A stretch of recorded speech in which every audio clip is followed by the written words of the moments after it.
DGSP CA Abdul Rashid Solanki की हिदायत पर डिस्ट्रिक्ट सेंट्रल में गैर कानूनी तौर तामीर शुदा फ्लोर पोर्शन पेंट हाउस दुकानों के खिलाफ रोजाना की बुनियाद पर ऑपरेशन जारी। गैर कानूनी तामीरात को मस्मार करने के लिए डिस्ट्रिक्ट सेंट्रल में 4 टीमें बिला तातुल दिन रात काम कर रही हैं। ऑपरेशन के दौरान दर्जनों साइट को मस्मार किया जा रहा है। तमाम तर कार्रवाइयां डायरेक्टर सेंट्रल की ज़ेर निगरानी की जा रही हैं। नॉर्थ नाजिमाबाद, शरीफाबाद, लियाकताबाद, पापूच समेत दीगर इलाकों में डिमोलेशन टीम की कार्रवाई जारी रही। कार्रवाई के दौरान पेंट हाउस दुकानें 3rd floor, 4th floor, 5th और 6th फ्लोर को मस्मार किया गया जो गैर कानूनी थे। गैर कानूनी तमीरात को रोकने और शफाफ अनहदाम अमल को यकीनी बनाया जा रहा है। गैर कानूनी तमीर की किसी को इजाजत नहीं दी जाएगी। अब्दुल रशीद सोलंकी।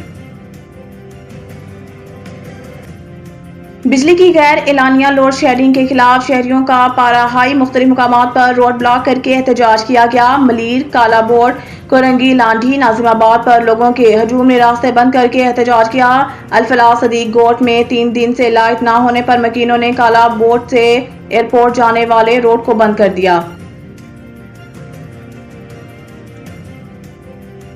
कराची मारीपुर इन्वेस्टिगेशन पुलिस ने कार्रवाई करते हुए बीवी और मासूम बेटी पर तेजाब फेंककर चलाने वाले सिफाक मुलजिम गिरफ्तार कर लिए। SSP इन्वेस्टिगेशन डिस्ट्रिक्ट के मारी लेफ्टिनेंट रिटायर्ड असर जावेद के मुताबिक सिफाक मुलजिम अमीन वल्द अब्दुल सत्तार ने 15 मई को अपनी बीवी बलोचिस्तान पुलिस की रिक्रूट कांस्टेबल इकरा और अपनी मासूम बेटी 3 साला मरियम को सईदाबाद की हदूद में वाक़िया खुर्शीदपुरा कब्रिस्तान के पास तेजाब से चलाया था।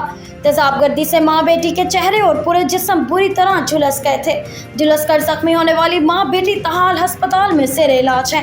वाक़ये का मुकदमा सईदाबाद में दर्ज किया गया था। वाक़ये के बाद मुलजिम रूपोश हो गया था जिसकी गिरफ्तारी के लिए खसूसी टीम तश्कील दी गई।